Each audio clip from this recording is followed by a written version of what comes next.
ito agad ang uunahin natin na i-upload na video. Okay?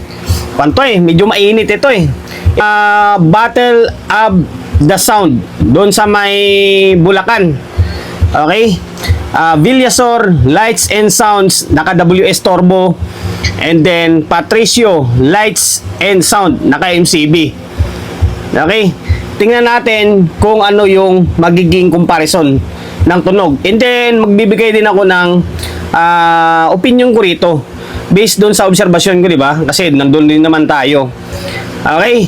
Inulit natin, Villasor Lights and Sound WS Turbo, and then Patricio Lights and Sound, naka MCB. Si Sir Villasor, sanay ito sa battle. Ngayon lang siya sumubok ng WS Turbo. And then, by the way, shout out and then salute sa kanya. Para kahit papano, mabigyang sa linaw yung kuro-kuro. Kung sino nga ba talaga maganda tumunog, sino mas madiin tumunog pagdating sa ganitong event. Okay? Round the clock sila nito. Kumbaga, iisang music lang. Nagsasalit-salitan lang sila. Okay? Panoorin natin.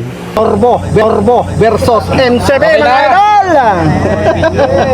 Ito yung nanginapos na lahat. Buhay na may mga vlogger dito. Ito na. Buhay na. Ito.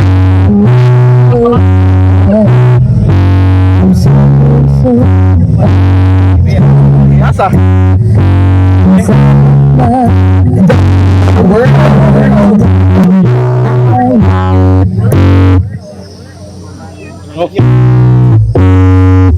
Hindi tunog Nan ito.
Subito, presto.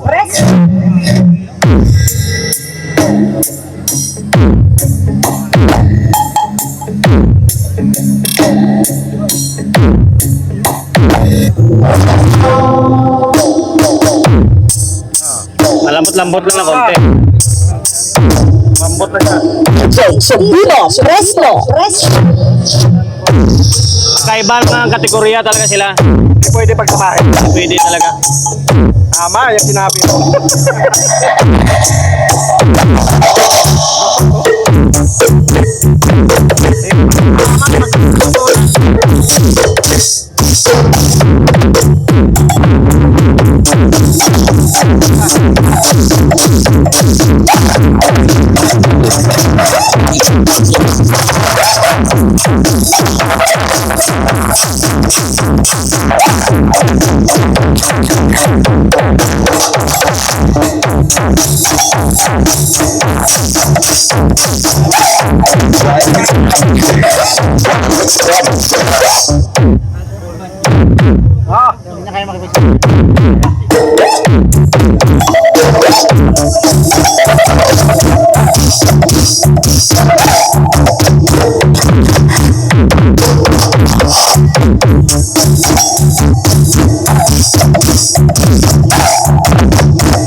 Pwede.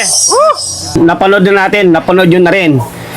Magbibigay na ako ng opinion ko. Ito yung mga sinasabi ko sa mga previous vlog ko pa tungkol doon sa may WS Turbo against sa may MCB. Na sabi ko hindi talaga pwede siya ikumpara. Okay? Pagdating sa lakas, halos pares lang malakas. Pero pagdating sa diinan, mas lamang talaga yung MCB. Okay, mas malambot talaga yung dating ng WS Turbo. Yung WS Turbo siguro mas maganda siya pagdating sa indoor, and then yung mga pro setup. Pero pagdating sa ganitong event, yung battle na tinatawag, lamang na lamang talaga yung MCB. Okay, kaya kung gusto mo yung medyo malambot na tunog, okay, WS Turbo ka. Pero kung gusto mo yung matigas na tunog, mag-MCB ka. By the way, shoutout sa Villasor Lights and Sound, kay Sir Dante Villasor, shoutout. And then sa may-ari ng Patricio Lights and Sound. And then magpapasalamat tayo sa organizer doon sa event, okay? Organizer ng event na ito. Okay, maraming salamat. Yun lang din yung opinion ko. Salot